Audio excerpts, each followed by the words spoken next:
Eric Garcetti has been the mayor of Los Angeles since 2013, and he is, of course, the mayor of one of the cities that has seen a fair amount of unrest. And the mayor joins us now. Thank you, sir, for being with us. Thank you, Lester. Thanks for doing this. I know on a county level, they've just instituted an earlier curfew than planned in Los Angeles County. How do you think that will be enforced? Well, we have an 8 o'clock curfew in the city of Los Angeles, but I know countywide and other areas that will start as early as 6. And my advice is it isn't enforced just by law enforcement. It needs to be enforced by all of us. We need to do the right things to protect lives. These situations get so dangerous. When folks set a vehicle on fire that may have weapons in it, that could explode and kill innocent people. When bottles and rocks are thrown at folks, we had a police officer whose skull was fractured, but they hit many protesters as well. So we know there are people who are seeking to divide us, seeking to change the images from being about George Floyd. When's the last time we saw a picture of him? Now it's all about looting, burning, folks that want to change this conversation from the March to Justice to the disarray around America. So if you're feeling hurt, you should, and I do too. If you're feeling in pain, you should if you are a truth teller, and I do too. But it's time to go home. It's time to stay at home and help us protect your right to peacefully protest tomorrow. Mayor, do you have mixed feelings about bringing in the National Guard at this point, or is it the right choice? No, the National Guard, we dehumanize folks by the uniform they wear and sometimes the color of the face they have, and we have to stop that across the board no matter who we are. These are individuals who work, who are the residents of this Southern California area who train. They are essentially just there for businesses that still have broken windows and people could take everything from them. A weekend we would have been opening up and helping our small businesses stand back on their feet. They're there just to protect, but they are not doing law enforcement. So I have no regrets. We made sure we're not deploying them in South Los Angeles to evoke any pain from the 1992 unrest. And so we welcome them here. But this really is not just on those folks with a badge or those people who are our National Guard. It has to be on all of us. And we know the difference between protesters and those who are vandals and looters and people who are trying to incite things. And we shouldn't paint a brush of protesters being those people, and we should identify who they are and make sure that they do not cause us loss of life, property, and safety.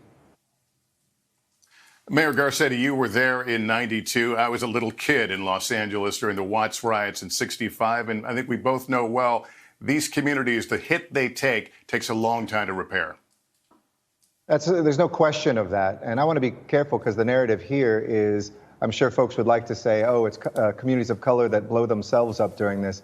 It's been very much, the violence has been spread out all around in different places. And I think it's important to know everybody loses. We didn't get back the number of jobs in Los Angeles that we had in 1992 for more than 20 years.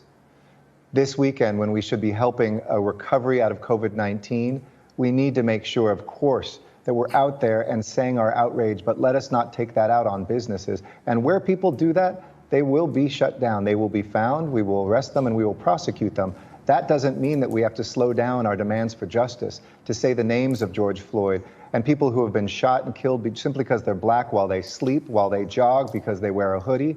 And we need to invest not just in the reform of the criminal justice system, which I'm proud we've taken bold steps in LA, though we can always do more in every city in America. We have to invest in people. People are outraged not just because of the killing of George Floyd, but because they start their lives more likely to die, to be incarcerated, to be homeless, to not graduate from high school based on the color of their skin. And until we have those painful conversations, which we need to have, not on the streets in front of a bonfire, but in our halls of power, in our churches, in our homes, in our places of work, we won't see George Floyd's memory honored. We will only see it disgraced by what we see. And Mayor Garcetti, we are seeing pictures from your city and other cities of these huge crowds. And we think a few days back, we were talking about social distancing. We were talking about flattening the curve. How fearful are you of what this will now lead to?